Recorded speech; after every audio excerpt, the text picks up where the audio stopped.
Delete কৰিছোঁ তোমাৰ number, delete কৰিছোঁ তোমাৰ মেছেজ, ডিলেট কৰিছোঁ তোমাৰ ফটো, কিন্তু ডিলেট কৰিব পৰা নাই তোমাৰ স্মৃতি। এতিয়া জীয়াই আছোঁ বাবেইতো মানুহে মোক নাচায়। যিদিনা নিয়তিয়ে মোক লৈ যাব, সেইদিনা কাপোৰ আঁতৰাই মোক চোৱা মানুহৰ ভিৰ লাগিব।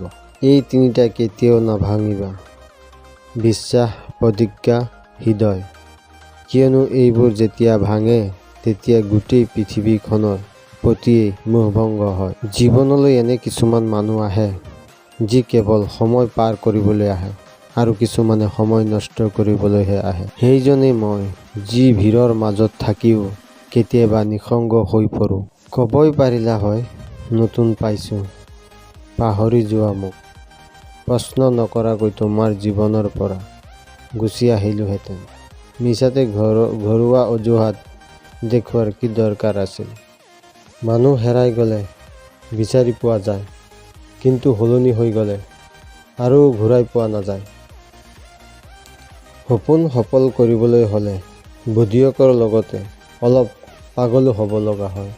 হে বন্ধু, জীৱনত না হিন্দু হওক না মুছলমান অথবা দুৰ্নীতিৰ গোলাম, মাত্ৰ এজন সঁচা মানুহ হওক। কষ্টই মানুহক পৰিৱৰ্তন আনে, কষ্টই মানুহক শক্তিশালী কৰে আৰু প্ৰতিটো কষ্টৰ অভিজ্ঞতাই মানুহক নতুন শিক্ষা দি যায়।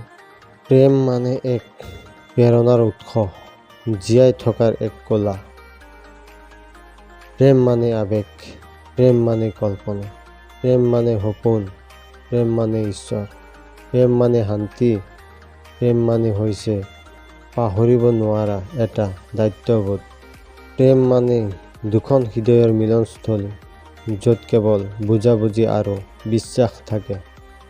অভাৱ যেতিয়া দুৱাৰত আহি থিতাপি লয়, তেতিয়া প্ৰেম ভালপোৱা খিৰিকীৰে ওলাই গুচি যায়।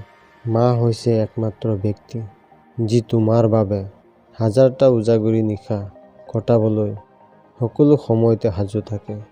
টকাই কেৱল অহংকাৰহে আনিব পাৰে, প্ৰকৃত সুখ সন্মান দিব নোৱাৰে। লক্ষ্যৰ দূৰত্ব যিমানেই নহওক কিয়, যাত্ৰাৰ আৰম্ভ এখোজ দুখোজকৈয়ে হয়। যদি জীৱন বাটত আগবাঢ়োতে ভাগৰ লাগে, তেন্তে লাহেকৈ আগবাঢ়ক, কিন্তু ৰৈ নিদিব। কোনোবাই ঠিকেই কৈছিল, ৰাস্তা হেৰুওৱাজন ঘূৰি অহালৈ অপেক্ষা কৰিব পাৰি, কিন্তু ইচ্ছা কৰি এৰি থৈ যোৱাজনলৈ অপেক্ষা কৰি কোনো লাভ নাই। মানুহ হেৰাই গ'লে বিচাৰি পোৱা যায়, কিন্তু সলনি হৈ গ'লে আৰু ঘূৰাই পোৱা নাযায়।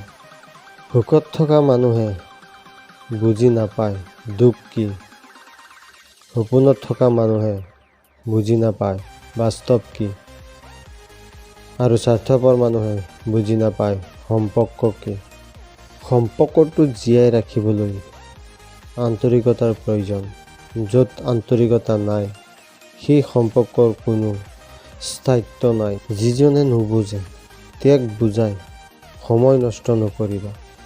বুজি পোৱাজনে নিজেই বুজি পাব। গতিকে সকলোতে মৰম বিলাই যাবা, মৰম বাঢ়ি যাব। সম্পৰ্কৰে বান্ধ খোৱাৰ পাছতো কিছুমান আপোন মানুহ আঁতৰি যায়। অথচ আমাৰ জীৱনলৈ কেতিয়াবা এনেকুৱা মানুহো আহে যিসকলক কোনো সম্পৰ্কৰে নাবান্ধিলেও কেৱল ভাল লগা হৈ ৰৈ যায়।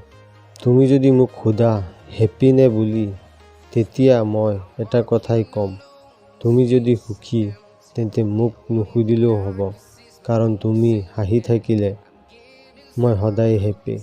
কাৰোবাৰ কাৰণে নিজক নষ্ট কৰাৰ আগত এবাৰ হ'লেও 9 মাহ গৰ্ভত থৈ জন্ম দিয়া তোমাৰ আইৰ মুখখনলৈ এবাৰ মনত পেলাবা।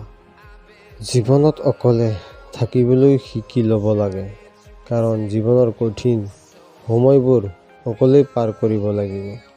যি তোমাক হিংসা কৰে তেওঁক কেতিয়াও ঘৃণা নকৰিবা, কাৰণ হিংসা কৰাজনে সদায় শ্ৰেষ্ঠজনকহে হিংসা কৰে। খং হ'ল জুইশলাৰ কাঠিৰ দৰে, যি আনক জ্বলোৱাৰ আগত প্ৰথমে নিজে জ্বলিব ধৰে।